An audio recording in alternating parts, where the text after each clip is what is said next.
गीतों भरी कहानी। आइए आज सुनते हैं अनुपम घोष की लिखी गीतों भरी कहानी कुचिकू। वाचन स्वर है अनुपम घोष का।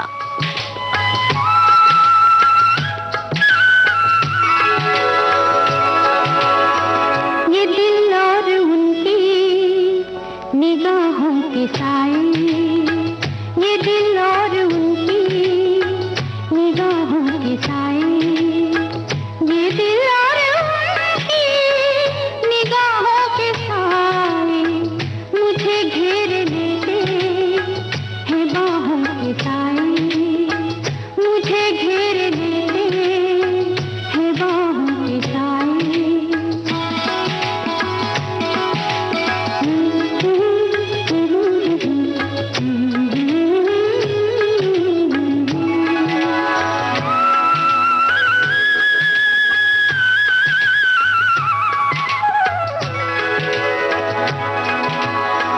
पहाड़ों को चंचल किरण चूमती है,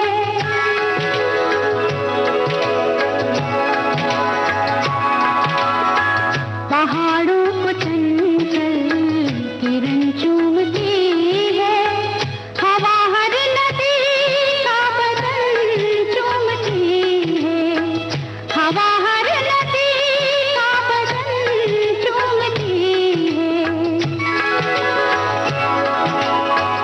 यहाँ से वहाँ तक है चाहों के साए, यहाँ से वहाँ तक है चाहों के साए, ये दिल और उनकी निगाहों के साए मुझे घेर लेते हैं बाहों के साए, मुझे घेर लेते हैं बाहों के साए।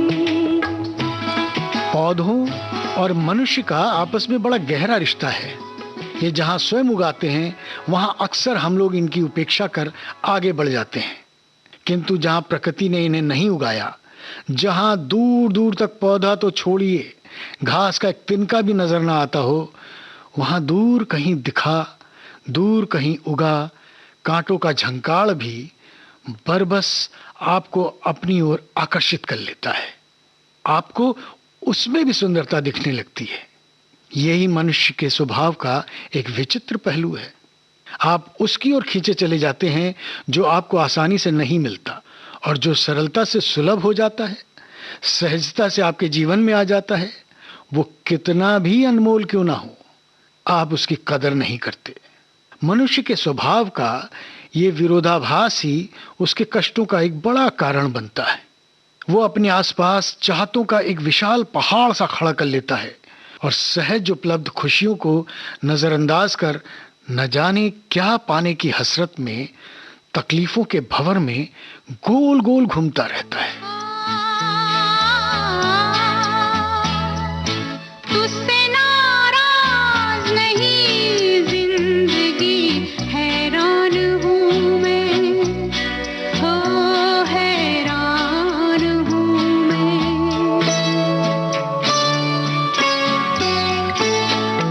तेरे मासूम सवालों से परेशान हूँ मैं, हो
मनुष्य के जीवन में बंधन तो अनेक होते हैं, किंतु प्रेम बंधन जैसा कुछ नहीं। जिसके जीवन में प्रेम नहीं, वो बगीचे में लगे उस पौधे की तरह है जिसके आसपास भले अनगिनत फूलों, रंगों और खुशबुओं की बहार सी हो, किंतु स्वयं उसकी डाली में कोई फूल नहीं, कोई रंग नहीं, कोई खुशबू नहीं। ऐसे पौधे पर कोई तितली, कोई भंवरा नहीं मंडराता। ऐसे पौधे के करीब कोई आकर उससे स्नेह नहीं जताता। क्या कभी आपने उस पौधे के मन मस्तिष्क की स्थिति के बारे में एक पल को भी सोचा है? नहीं ना? ठीक ऐसा ही आजकल महसूस करती है नैना। अब आप लोग ये सोच रहे होंगे कि भला ये नैना कौन है? अचानक उसकी बात कहां से आ गई? जी नहीं, उसकी बात कहीं से टपक नहीं पड़ी। आज उसी की बात होने जा रही है। झूठा जगरैन बसेरा, साचा दर्द मेरा,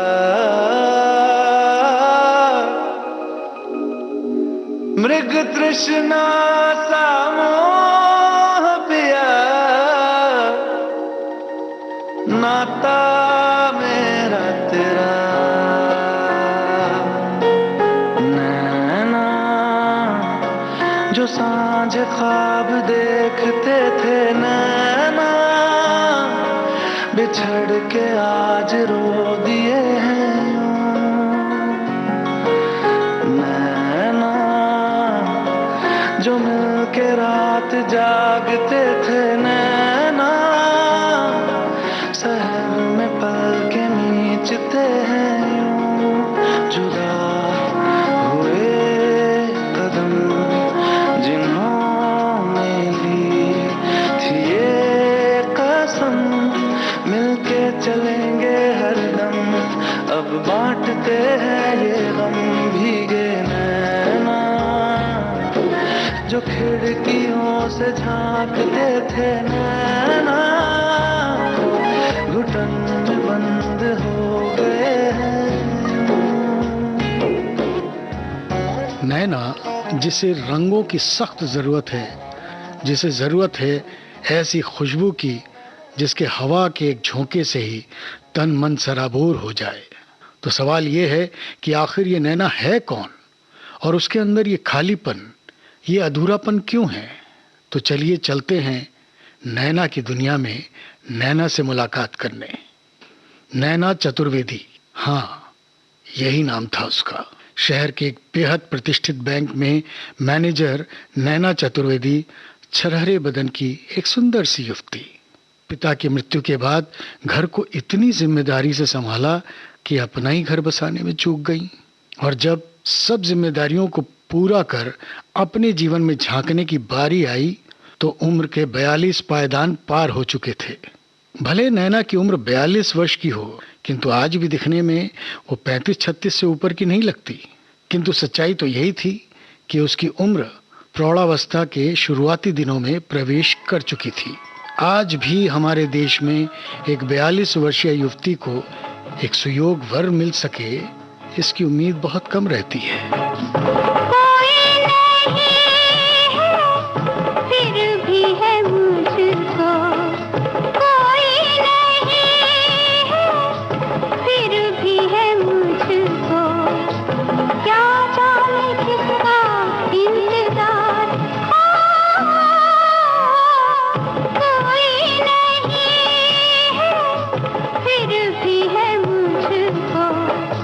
क्या जाने किसका इंतजार।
छवि मैं देखूं खड़ी खड़ी,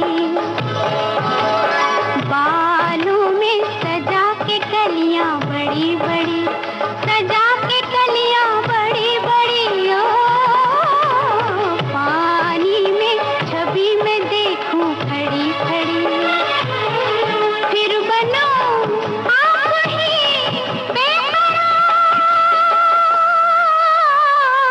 कोई नहीं है फिर भी है मुझको, क्या जाने किसका इंतजार, क्या जाने किसका इंतजार।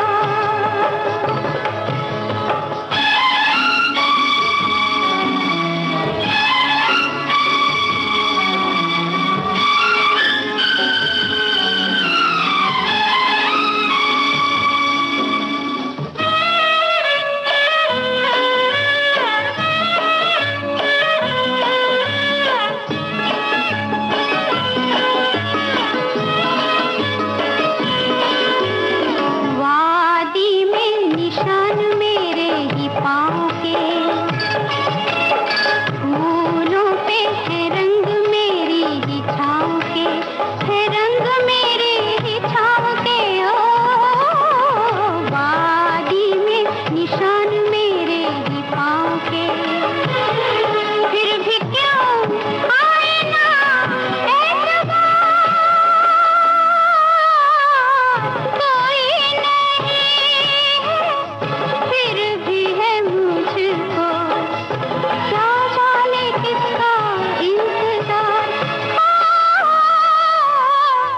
ये भी ना जानूं लहरा के आंचल किसको बुलाए बार बार, क्या जाने किसका इंतजार, क्या जाने किसका इंतजार। उसके पिता की जब मृत्यु हुई तब वो 22 वर्षीय एक नवयौवना थी, जिसे उन दिनों एक उचित पात्र मिल भी जाता, लेकिन फिर रिंकी और रजत का क्या होता।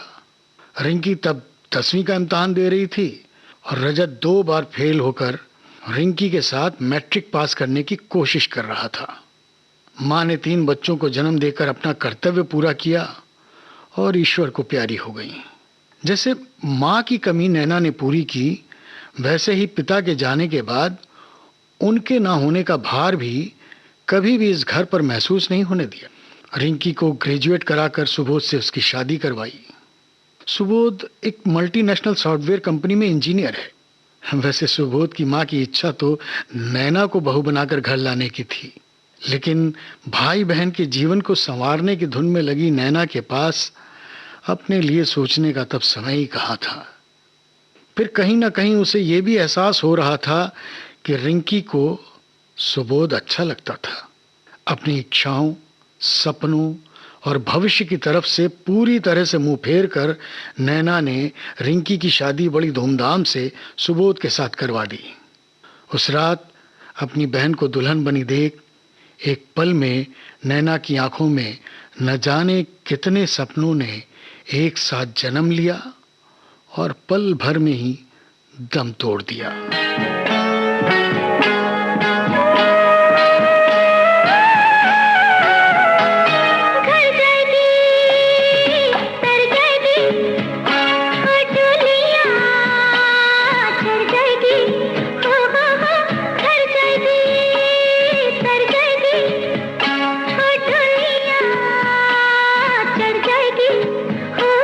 मेहंदी लग जाए तेरे, काजल सजाए तेरे, दुल्हनिया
अभिभावक नैना ने जो जिम्मेदारियां निभाई उसे खासा मुश्किल बनाया रजत ने।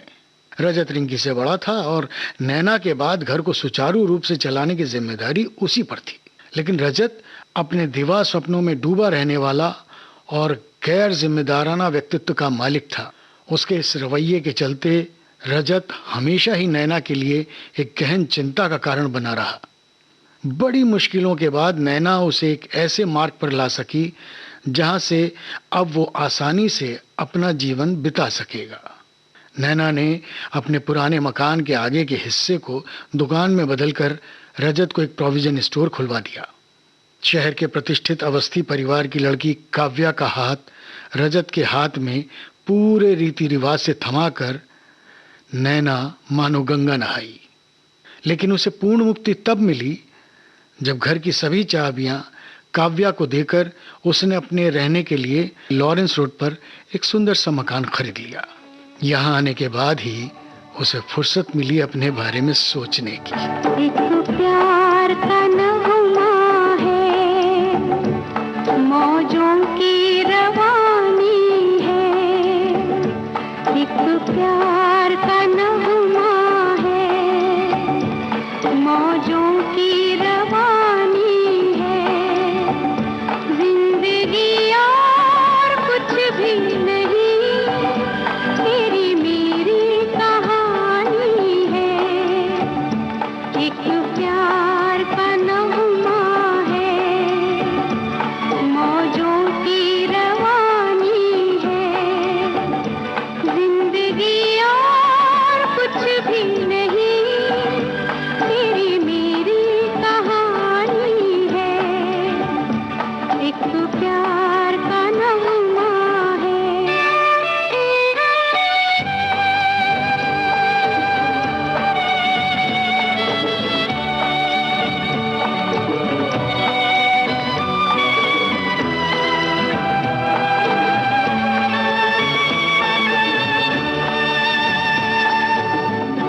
ला ला ला ला ला ला,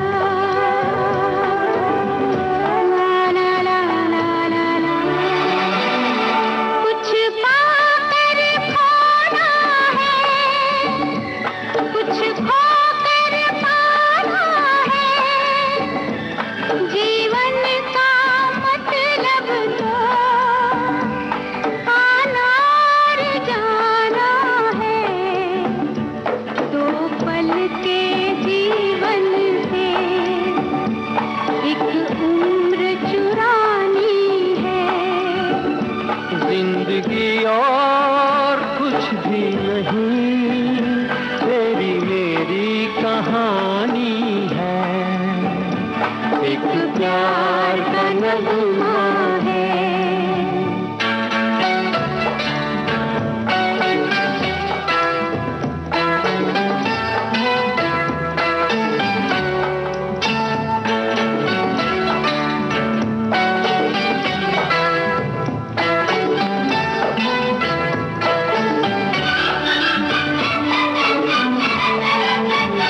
तू धार है नदिया की, मैं तेरा किनारा हूँ।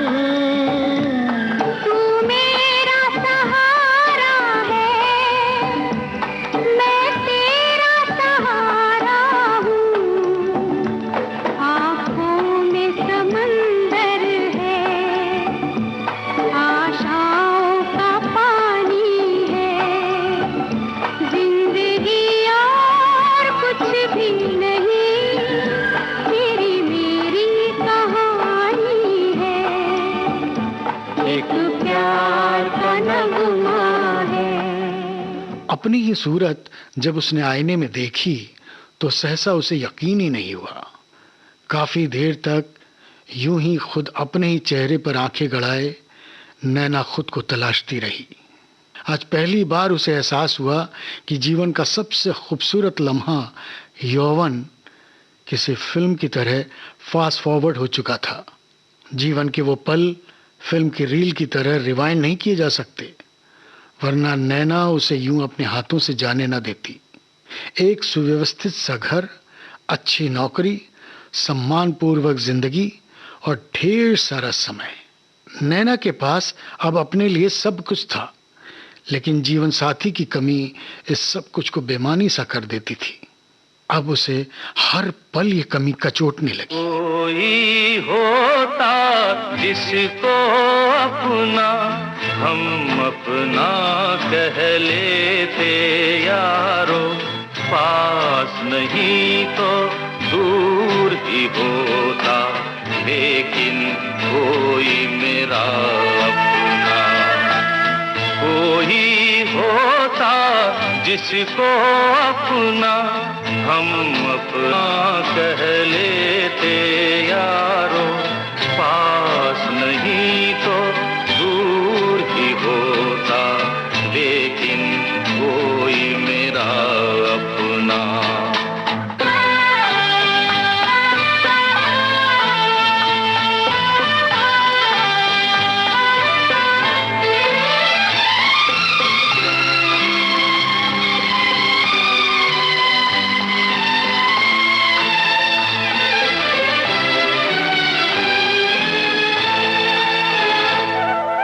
आँखों में नींद न होती, आंसू ही तैरते रहते, ख्वाबों में जाते हम रात भर। आँखों में नींद न होती, आंसू ही तैरते रहते, ख्वाबों में जाते हम रात भर। कोई तो गम अपना था, कोई तो साथी होता, कोई होता जिसको अपना हम अपना कह लेते यारो, पास नहीं तो दूर ही होता, लेकिन कोई मेरा अपना। हमेशा दूसरों के लिए सोचने वाली नैना के बारे में ऐसा एक भी व्यक्ति नहीं था जो कुछ सोचता। सब अपने अपने में ऐसा उलझे थे कि किसी के पास नैना के लिए वक्त ही ना था। हाँ, जब तब, नैना अब तुम शादी क्यों नहीं कर लेती? कितनी उम्र हो गई है तुम्हारी? क्या बुढ़ापे में शादी करोगी? ऐसा कहकर अपने दायित्वों और चिंताओं से लोग मुक्ति पा लेते। ये वो लोग थे जो उसके अपने थे। लड़की हूं, कैसे अपनी ही शादी के लिए लड़का ढूंढने जाऊं? कैसे तलाशूं? और अगर मान भी लो कि मैं तलाश लूं, फिर कहूंगी कैसे? क्या कहूंगी? 42 साल की ये लड़की जिसकी त्वचा अब कंचन सी चमकती नहीं है, उस पर कॉस्मेटिक का लेप लगाना पड़ता है, जिसके हाथ अब फूल से मुलायम नहीं हैं, इन्हें आभूषणों के आवरण में ढक कर रखना पड़ता है। उन्हीं रूखे और बेजान से हो चले हाथों को बढ़ाकर आपसे जीवन भर का साथ निभाने का वादा चाहती हूँ। नैना की आंखें छलछलाई।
उम्र 42 साल।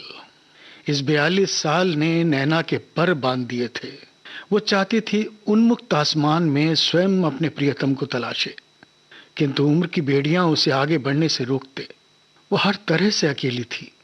कोई नहीं था जिससे वो अपने मन की बात साझा कर लेती। अकेलापन उस पर इस कदर हावी होता जा रहा था कि कई बार उसे ये तन्हाई ही उसका अपना साथी दिखने लगा। वो जब भी घर वापस लौटती, घर के सन्नाटे की आवाज उसके कानों में गूंजने लगती। जब आपके जीवन में कोई ना हो तो ऐसा ही होता है। आप अकेले ही इस अकेलेपन में जीते हैं, उससे जूझते हैं और उसमें उलझे भी रहते हैं।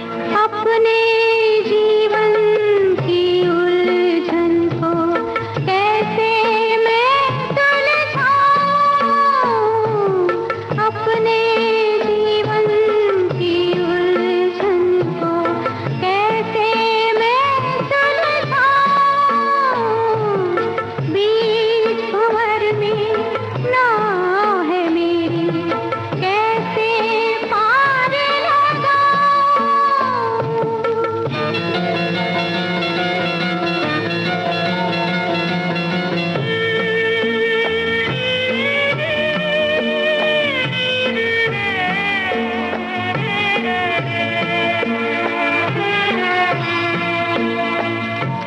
दिल में ऐसा दर्द छुपा है, दिल में ऐसा दर्द छुपा है, मुझसे सहा न जाए,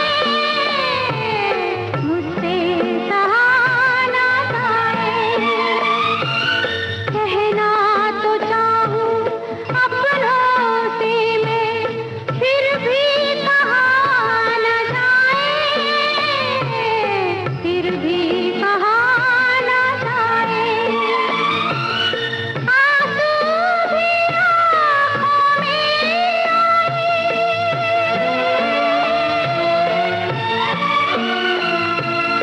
आंसू भी आँखों में चुपके से पी जाऊं, अपने जीवन की उलझन को कैसे मैं सुलझाऊं, बीच भंवर में नाव है मेरी, कैसे पार लगाऊं।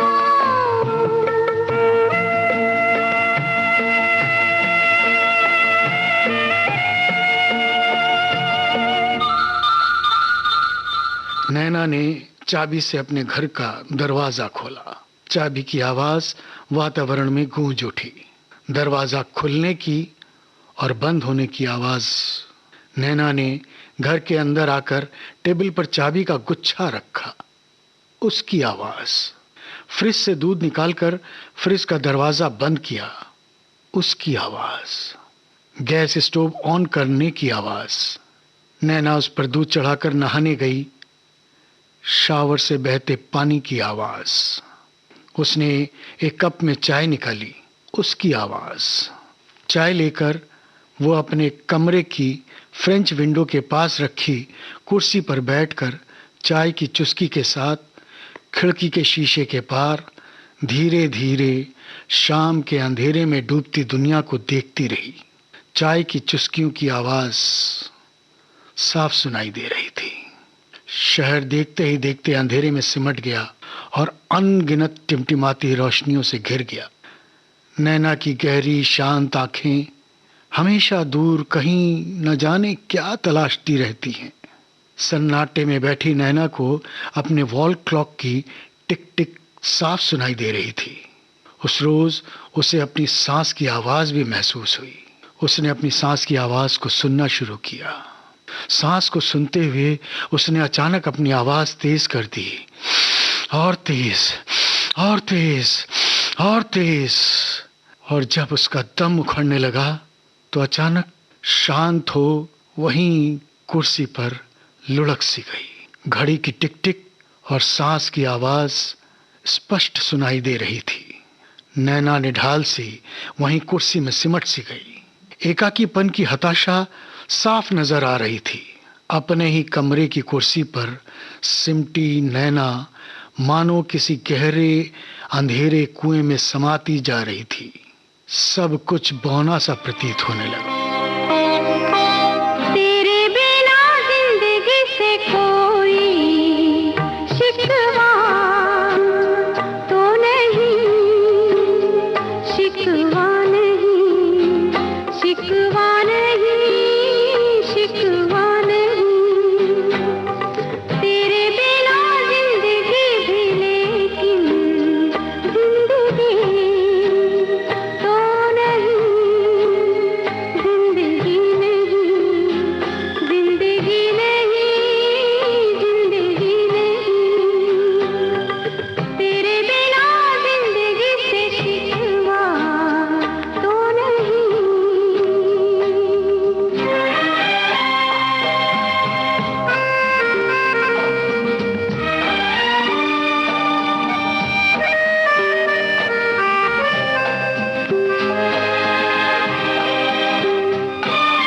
काश ऐसा हो तेरे कदमों से चुन के मंजिल चले, और कहीं दूर कहीं। काश ऐसा हो तेरे कदमों से चुन के मंजिल चले, और कहीं दूर कहीं। तुम घर साथ हो मंजिलों की कमी तो नहीं। तेरे बिना जिंदगी से कोई शिकवा तो नहीं, शिकवा नहीं, शिकवा नहीं, शिकवा नहीं।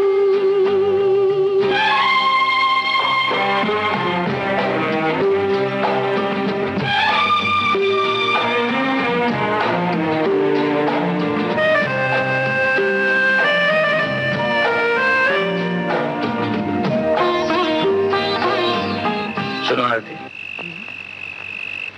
ये जो फूलों की बेलें नजर आती हैं ना, दरअसल ये बेलें नहीं है, अरबी में आयतें लिखी हैं। इसे दिन के वक्त देखना चाहिए, बिल्कुल साफ नजर आती है। दिन के वक्त ये सारा पानी से भरा रहता है। दिन के वक्त जब ये फुहारे, क्यों कर रहे हो? कहाँ आ पाऊंगी मैं दिन में? ये जो चांद है ना, इसे रात में देखना, ये दिन में नहीं निकलता। ये तो रोज निकलता होगा। हाँ, लेकिन बीच में अमावस आ जाती है। वैसे तो अमावस 15 दिन की होती है, लेकिन इस बार बहुत लंबी थी। 9 बरस लंबी थी ना।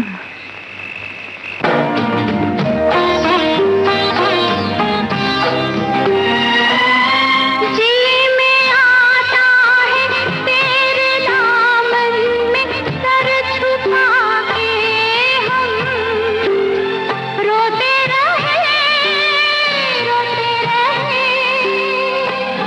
जी में आता है तेरे दामन में सर छुपा के हम रोते रहे, रोते रहे।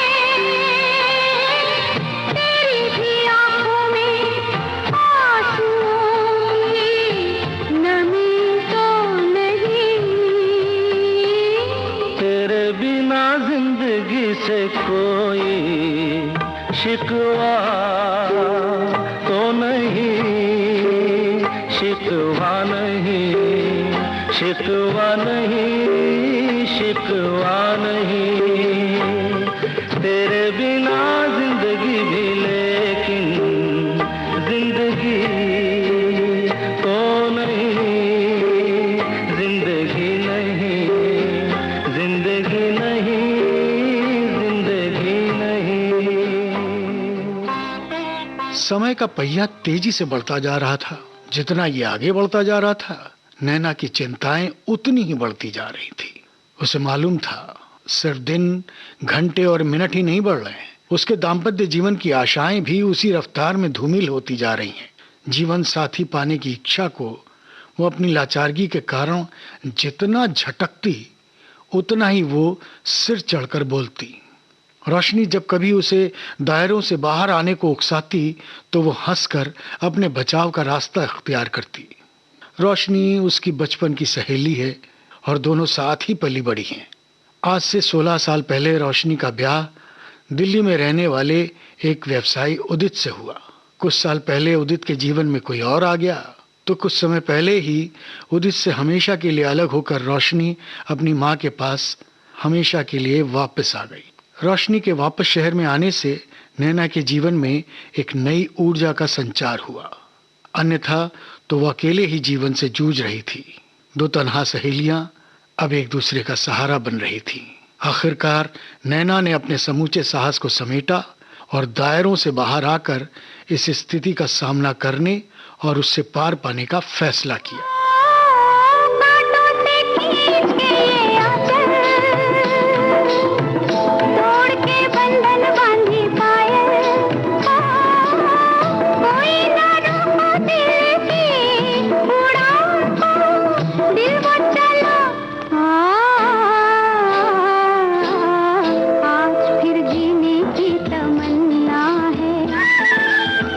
आज फिर मरने का इरादा है।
नैना ने नेट के माध्यम से सोशल साइट पर जाकर अपने लिए जीवन साथी चुनने का निर्णय लिया। ऐसा करने का उसका मन तो बहुत समय से था, किंतु उसे डर था कि इतने सालों में उसने बड़ी मेहनत से समाज में अपनी एक छवि बनाई है। अगर किसी को भनक लग गई कि वो अपने लिए जीवन साथी तलाश रही है तो लोग ना जाने कैसी कैसी बातें बनाएंगे। शायद लोग पीठ पीछे हंसे भी। लेकिन रोशनी के हिम्मत बंधाने से नैना को बल मिला और उसने अपनी तलाश शुरू की। तमाम लोगों में उसे एक लड़के में दिलचस्पी हुई। जीवन का ये एक बड़ा अबुझ रंग है जो हमें यदा कदा दिखाई दे जाता है। लोगों के बीच एक अलग ही छवि रखने वाली नैना को हमेशा से ग्रीक गॉड की तरह दिखने वाले लंबे चौड़े लड़के पसंद थे। ये उसकी व्यक्तिगत पसंद थी, लेकिन जिम्मेदारियों ने उसकी पसंद को 7 तालों में बंद कर दिया था। लेकिन जैसे ही उसके ख्वाबों को उड़ने का मौका मिला, उसने अपनी पसंद को पर लगा दिए। उस लड़के और नैना के बीच मिलने की जगह और समय दोनों तय हो गया।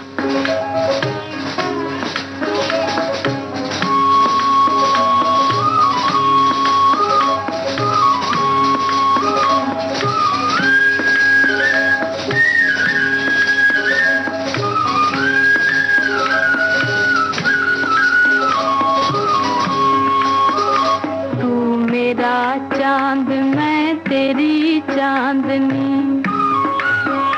मैं तेरा राग तू मेरी रागनी। तू मेरा चांद मैं तेरी चांदनी, मैं तेरा राग तू मेरी रागनी हो। नहीं दिल का लगाना कोई दिल लगी, कोई दिल लगी। नहीं दिल का लगाना कोई दिल लगी, कोई दिल लगी। शाम को तैयार होकर नैना जब रेस्टोरेंट पहुंची तो 6 बज रहे थे। पहली मुलाकात थी, नैना देर नहीं करना चाहती थी, लेकिन वो करती भी तो क्या। शाम को बैंक के बाद घर पहुंचकर जल्दी जल्दी तैयार हुई, किसी तरह सीधे यहाँ पहुंची। लेकिन देखिए, फिर भी 1 घंटा देर हो गई उसे। नैना को खुद पर बड़ी कोफ्त हो रही थी। अरे भाई, जब जानती हो कि किसी से मिलना है, वो भी पहली बार, तो बैंक से थोड़ा पहले निकल लेती। लेकिन ना जी, आज का काम कल पर टालना तो मैडम ने सीखा ही नहीं। नैना ने गहरी सांस ली और खुद को समझाया, अरे सिर्फ 1 घंटे की ही तो देर हुई है, इतना एडजस्ट तो करना आना ही चाहिए। आखिर पूरी जिंदगी साथ जीने का सवाल है। इस तरह अपने अपराध बोध को तर्क के वार से हराते हुए नैना ने रेस्टोरेंट के दरवाजे को ढकेल कर पांव अंदर बढ़ाए। उसका दिल जोर जोर से धड़कने लगा। पहली बार जब बोर्ड के एग्जाम का रिजल्ट आया था, तब भी उसका दिल इतना नहीं धड़का था। पूरे बैंक को अपने कंट्रोलिंग पावर से हैंडल करने वाली नैना किसी अल्लड़ शोटसी की तरह नर्वस हो रही थी। अंदर आते ही हड़बड़ाहट भरी निगाहों से उसने चारों तरफ देखा। एक लड़का अकेला एक टेबल पर बैठा था। लड़के का मुंह दूसरी तरफ होने के कारण उसका चेहरा नहीं दिखाई दे रहा था। नैना समझ गई, ये वो ही है। नैना उसकी तरफ बढ़ चली। नैना को टेबल की तरफ आता देख एक तरफ को खड़े मैनेजर ने आगे बढ़कर लड़के से उसके कान में कुछ कहा। लड़के ने तुरंत पलटकर नैना की तरफ देखा। टेबल की तरफ बढ़ते नैना के पांव और धड़कता दिल थम सा गया। वो लड़का वैसा तो बिल्कुल नहीं था जैसा वो चाहती थी, लेकिन वो जैसा भी था अपना सा था। उसकी आंखों से झांकते प्रेम ने सूखे और बेजान से पड़े पौधे में एक सुंदर सी हलचल पैदा कर दी। सूखे ठूंठ में प्रेम की कोपल ने अपनी जगह बनानी शुरू कर दी। दिल के अब तक पड़े सूने आंगन में एक खूबसूरत सी स्वर लहरी गूंज उठी।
ईश्वर जब देता है तो छप्पर फाड़ कर देता है, और जब खुशियों का सागर आपके कदमों में लौटने लगे तब ये तय करना बहुत मुश्किल होता है कि कौन सी खुशी हम समेट लें और किसे धारा के साथ वापस बह जाने दें।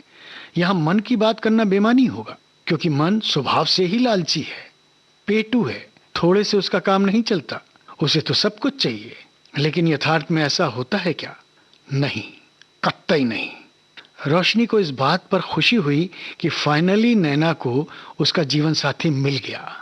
रोशनी ने उसे गले से लगाकर बधाई देते हुए कहा, अच्छी बात तो ये है कि तुझे तेरा कुचिकू मिल गया। कुचिकू? नैना चौंकी। रोशनी ने दोनों हाथों की उंगलियों को एक दूसरे से ऐसे मिलाया जैसे दो पंछी चोंच मिलाकर अपने प्यार का इजहार करते हों, और इसी के साथ चहक कर बोली, सोलमेट यार।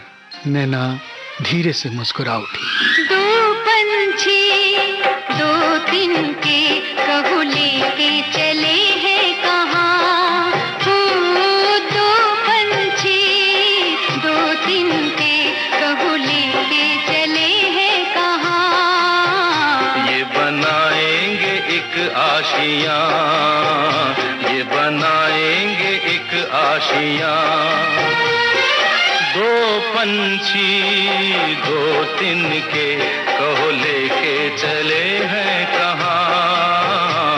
ये बनाएंगे एक आशियाँ, ये बनाएंगे एक आशियाँ।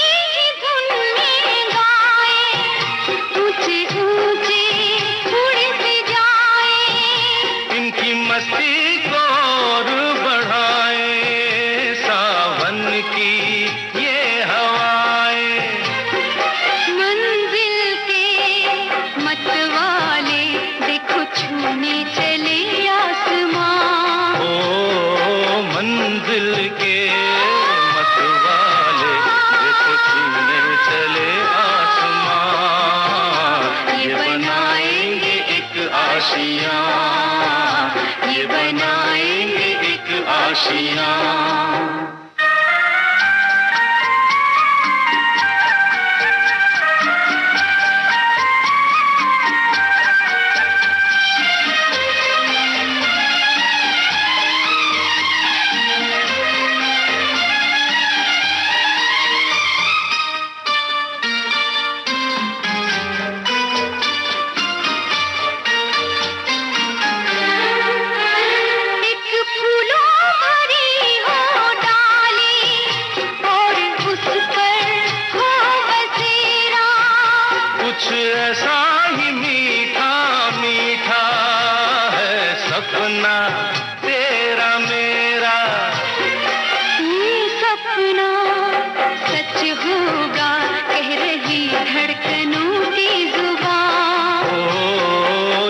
सपना सच होगा कह रही धड़कनों की जुबान। हम बनाएंगे एक आशियाँ, हम बनाएंगे एक आशियाँ।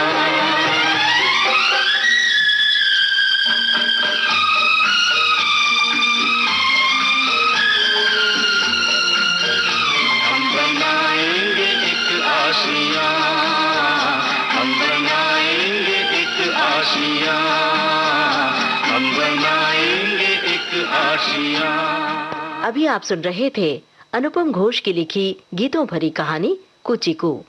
वाचन स्वर अनुपम घोष का था। विविध भारती की ओर से इस कार्यक्रम के संपादक और प्रस्तुतकर्ता रमेश गोखले।